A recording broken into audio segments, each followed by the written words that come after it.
नमस्कार। SBT news में आपका स्वागत है। पेश है 10 जनवरी मंगलवार दोपहर 1:15 राजस्थान की बड़ी खबरें। राजस्थान कांग्रेस ने राजस्थान में जिलाध्यक्षों की नियुक्ति का फॉर्मूला तय कर लिया है।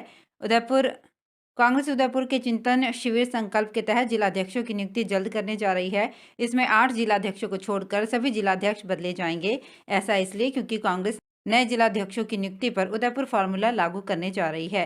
ऐसे किसी भी नेता को रिपीट नहीं किया जाएगा जिसे 5 साल या उससे ज्यादा इस पद पर हो चुके हैं। कांग्रेस प्रदेशाध्यक्ष गोविंद सिंह डोटासरा का कहना है कि राजस्थान उदयपुर में लिया गया संकल्प लागू कर रहा है। दिल्ली सरकार ने खराब होती एयर क्वालिटी को देखते हुए BS3 पेट्रोल और BS4 डीजल 4 व्हीलर गाड़ियों पर आज से रोक लगा दी है। ये प्रतिबंध 12 जनवरी तक लागू रहेंगे। दिल्ली परिवहन विभाग ने अपने आदेश में कहा कि नियम का उल्लंघन करते पाए जाने वाले वाहनों के मालिकों पर मोटर वाहन अधिनियम के तहत मुकदमा चलाया जाएगा। इसके तहत 20,000 रुपए तक का जुर्माना लगाया जा सकता है। उत्तराखंड के जोशीमठ में मंगलवार को 2 होटल गिराए गए। यहां मकानों में दरारें आने के बाद एक्सपर्ट टीम ने ये फैसला लिया है। लग्जरी होटल मलारी इन और होटल माउंट व्यू में से पहले मलारी इन को गिराया जाएगा। दोनों 5-6 मंजिला होटल हैं। टीमें बुलडोजर लेकर मौके पर पहुंच गई हैं। इन्हें गिराने का काम सेंट्रल बिल्डिंग रिसर्च इंस्टीट्यूट की निगरानी में होगा। SDRF की टीम भी मौके पर मौजूद है। सुप्रीम कोर्ट ने जोशीमठ पर दायर की गई स्वामी अविमुक्तेश्वरानंद की याचिका पर तत्काल सुनवाई से इनकार कर दिया है। कोर्ट 16 जनवरी को इस मामले की सुनवाई करेगा। राजस्थान सरकार ने प्रदेश भर में सुबह और शाम के समय पतंगबाजी पर रोक लगा दी है। हाईकोर्ट के आदेशों का हवाला देते हुए गृह विभाग ने इसकी एडवाइजरी जारी की है। गृह विभाग ने सभी कलेक्टर्स को धारा 144 के प्रावधानों के हिसाब से सुबह 6 से 8 और शाम को 5 से 7 तक पतंगबाजी पर रोक लगाने को कहा है। गृह विभाग की एडवाइजरी में सुबह शाम पतंगबाजी पर रोक लगाने के पीछे पतंग उड़ाने में चाइनीज मांझा, प्लास्टिक आदि धागों का उपयोग करने से पक्षियों और आम लोगों के जीवन पर खतरे का हवाला दिया गया है। राजस्थान विधानसभा के बजट सत्र से पहले राजस्थान कांग्रेस की सियासत फिर गरमाने के आसार बन रहे हैं। सचिन पायलट बजट सत्र से पहले मारवाड़ और शेखावाटी में किसान सम्मेलन करने जा रहे हैं। पायलट समर्थक मंत्री और विधायक किसान सम्मेलनों की तैयारियों में जुट गए हैं। पायलट 16 जनवरी को नागौर जिले के परबसर में किसान सम्मेलन की शुरुआत कर रहे हैं। इसके बाद 18 जनवरी को झुंझुनू जिले के गोड़ा क्षेत्र में पायलट की सभा रखी गई है। इसके बाद मारवाड़ और नहरी क्षेत्र में भी पायलट की सभाओं और किसान सभाओं के कार्यक्रम बन रहे हैं। श्रीगंगानगर जिला रसद विभाग ने सोमवार शाम करीब 5 बजे रिको स्थित स्मृति किन्नू वैक्सीन प्लांट पर छापा मारकर 52 घरेलू गैस सिलेंडर जब्त किए। जिला रसद अधिकारी राकेश सोनी ने बताया कि जिला कलेक्टर सौरभ स्वामी को किन्नू वैक्सीन प्लांट में अवैध रूप से घरेलू गैस सिलेंडर पड़े होने की सूचना मिली थी।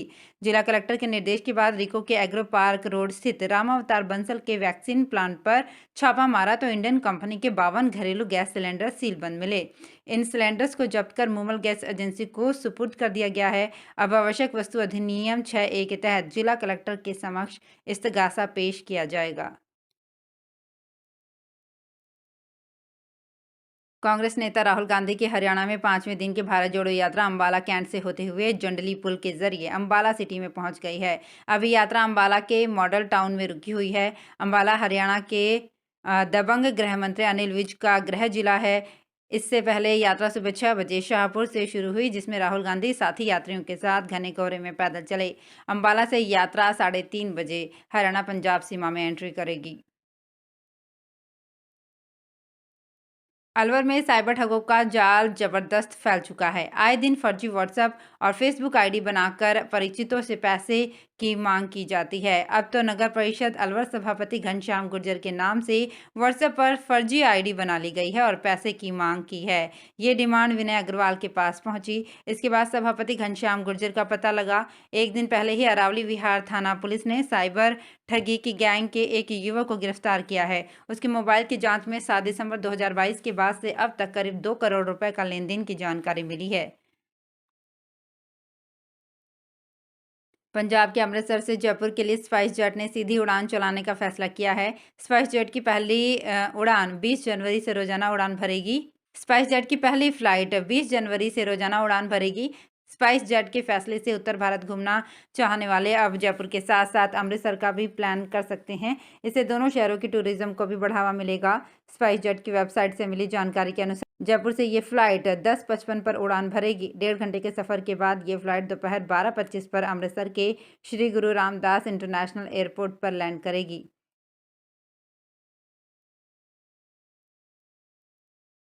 राजस्थान में कांग्रेस की अशोक गहलोत सरकार अब सॉफ्ट हिंदुत्व की ओर कदम बढ़ा रही है। इसके तहत अब भगवान राम के पुत्रों के नाम पर लव कुश वाटिकाएं विकसित की जाएंगी। इनमें दुर्लभ जैव विविधता को संरक्षित किया जाएगा।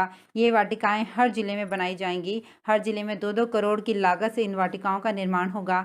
सरकार को एक और लुप्त होते वनों की प्रजातियों का संरक्षण करना है, तो दूसरी ओर आम जनता का पर्यावरण संरक्षण से जुड़ाव करना है।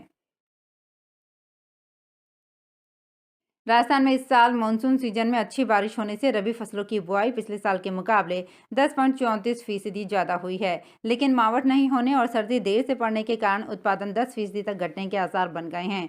बेहतर उत्पादन के लिए अच्छी सर्दी व 3-4 मावठ जरूरी है। पिछले साल दिसंबर व जनवरी में अधिकांश इलाकों में 3 से 4 बार मावठ हुई थी। ऐसे में फसलों की बम्पर पैदावार हुई थी, लेकिन इस बार अब तक एक भी मावठ नहीं हुई है। कृषि वैज्ञानिकों का कहना है कि इस साल मावठ नहीं होने से असिंचित इलाकों में फसलों की स्थिति कमजोर है।